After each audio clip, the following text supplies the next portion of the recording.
Second one is a distribution deal with another animation company other than Pixar.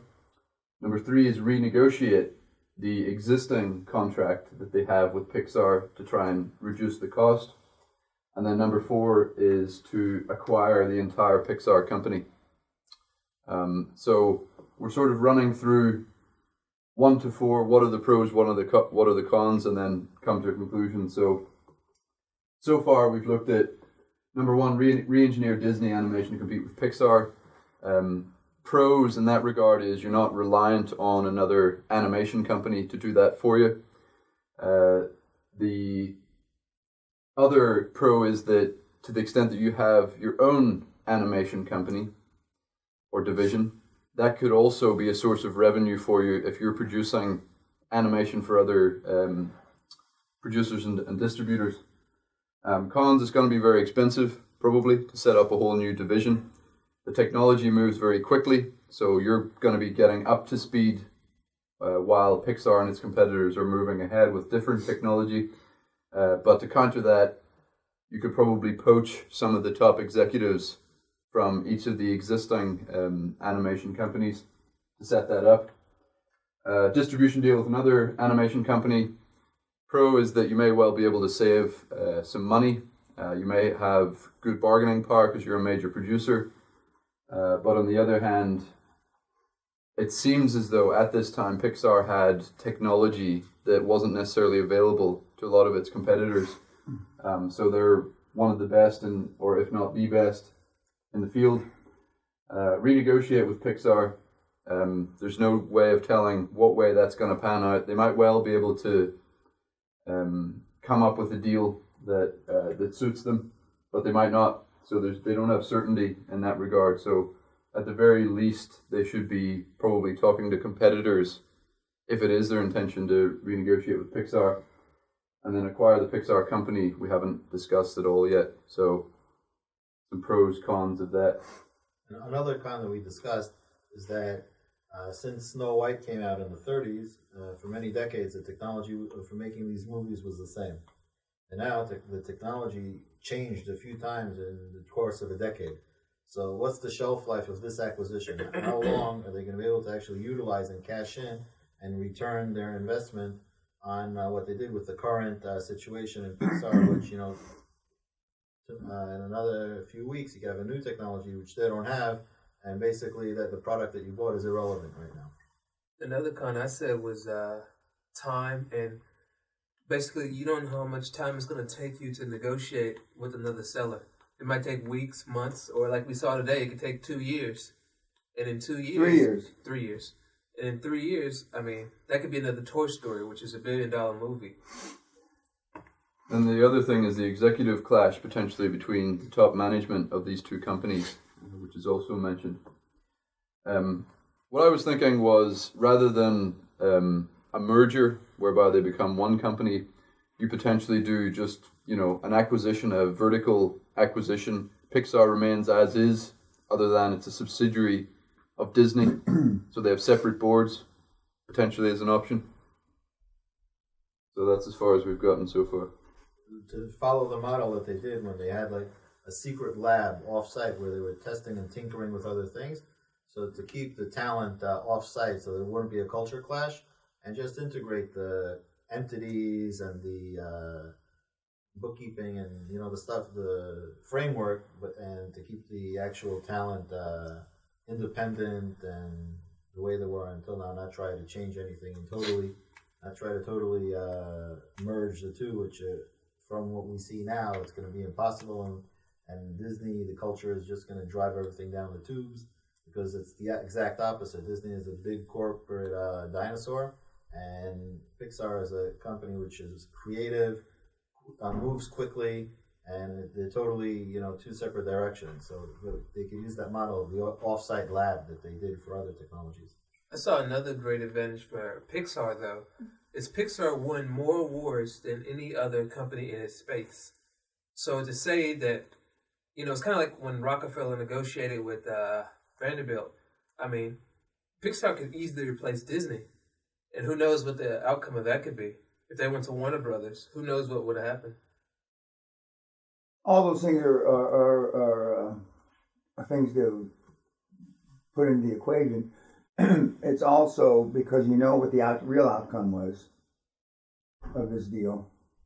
Everybody knows what the real outcome was, right? Yes. Okay, but that's the way they decided to do it. But the alternatives that you've come up with, they could have done it just as easily another way.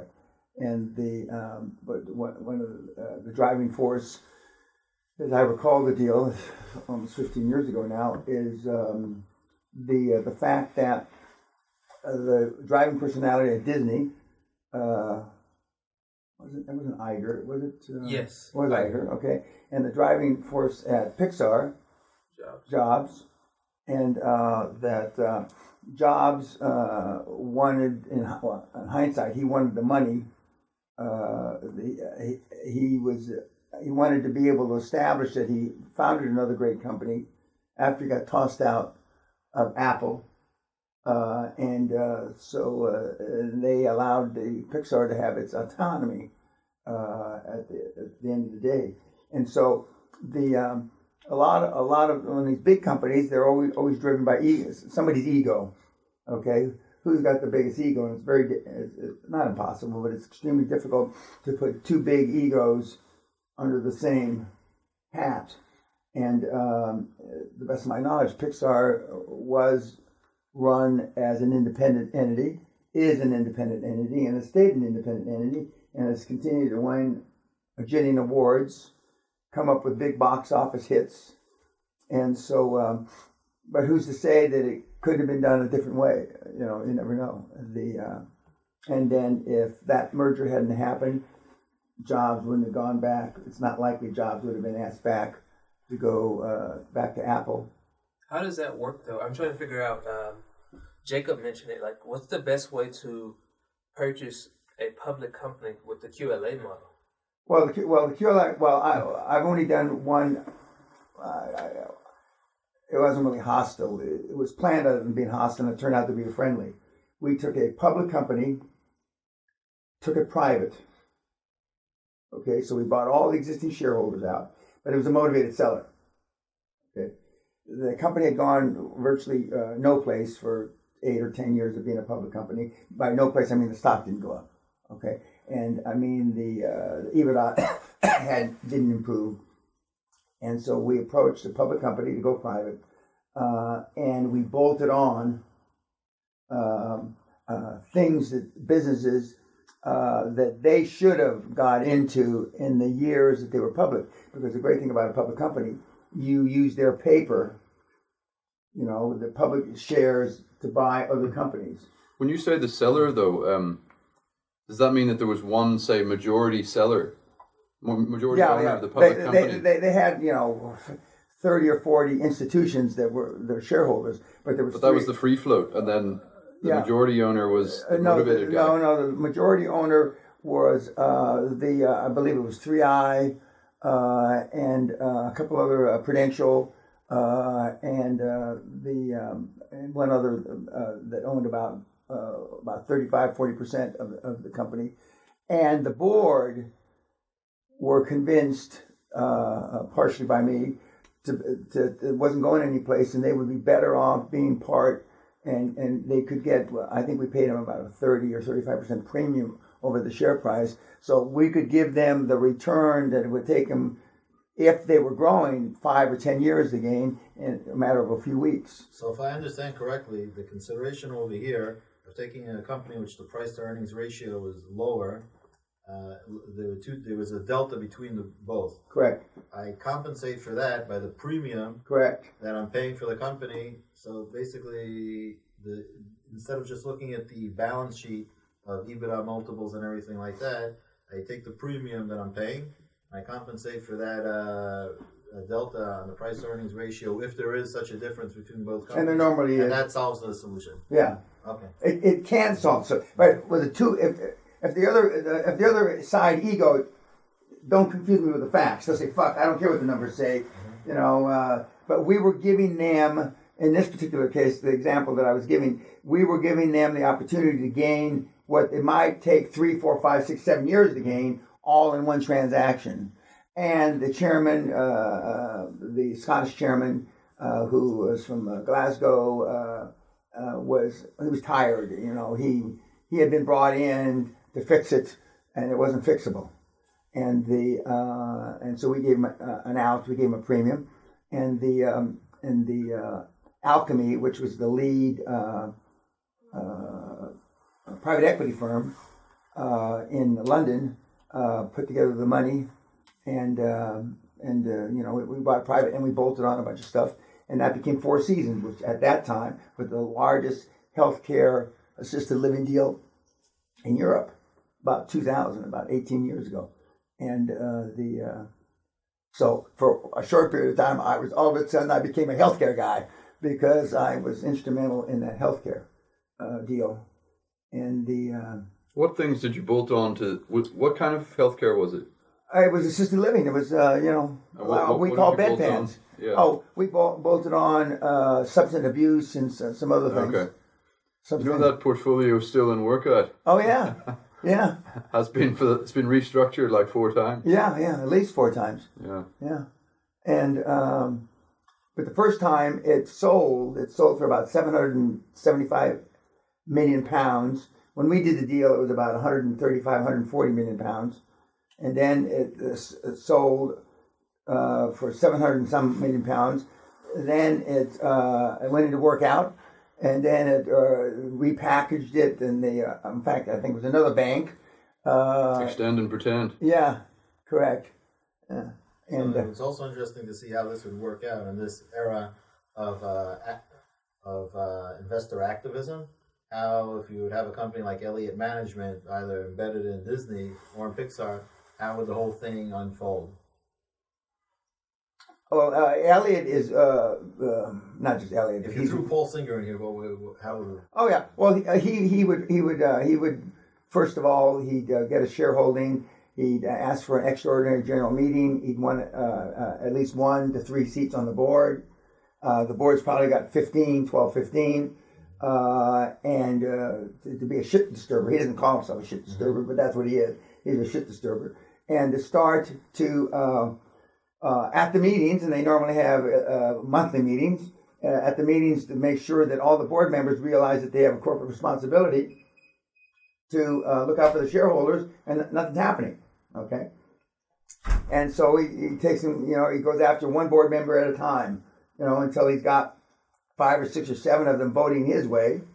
And of course, he's in the wings. I can be the good guy, and I can do a leverage buyout. But he really wants, and at this time, the share price is going up because there's an active, a movement within the board.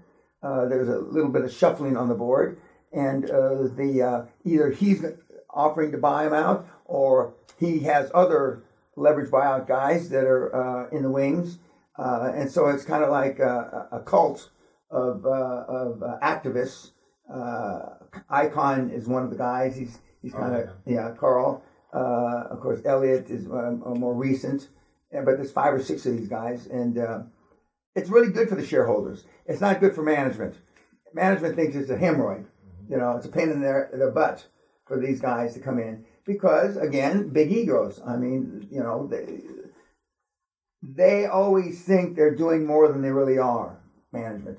You always think that you're doing more than you are, and you've always got a reason why the numbers aren't going up quick enough. You always got a reason why top line isn't going up quick enough. You've always got a reason. There's always a reason, yeah. So numbers come first, and what's the second most important thing? Because in our group, what we really saw, especially me and Peter, when we worked on a case together, in less than 10 pages, to buy a business or not, pretty much. You don't need 100 pages, and you don't need 1 page. But, about 10 pages, should this business be bought or not bought? Well, the after numbers is personalities. So it doesn't matter. How do you tell that in this? But I mean, the numbers will say the company should be bought. But I mean, that's why you can't do it on Zoom and you can't do it on Skype. You got to do it face to face. Okay, you met with the guys, the seed people. Yeah. And, okay, now if you had met with them and seen the operation, you probably have a different outlook or about what should be done, or whether they're sincere, they're serious, they're really motivated or not. So after the numbers, I mean, I've been in plenty of deals where the numbers made sense, but when I looked at the personalities, this dog will never hunt. It's never going to happen. And so, I just cut bait. Whereas the guys in the room hang on too long. It's like a love affair that you know is over, but Try to reignite. yeah, maybe if I did this or did that, then you can talk to him about that. Let's I have a mean, kid. Let's have a kid. In there. yeah. Oh, just throw a kid in there for sure. That'll fuck everything up. Yeah. So the personalities are next. After numbers, it's personalities. Okay, guys. I'll look forward to hearing it. Thank you very much. Okay. See you later.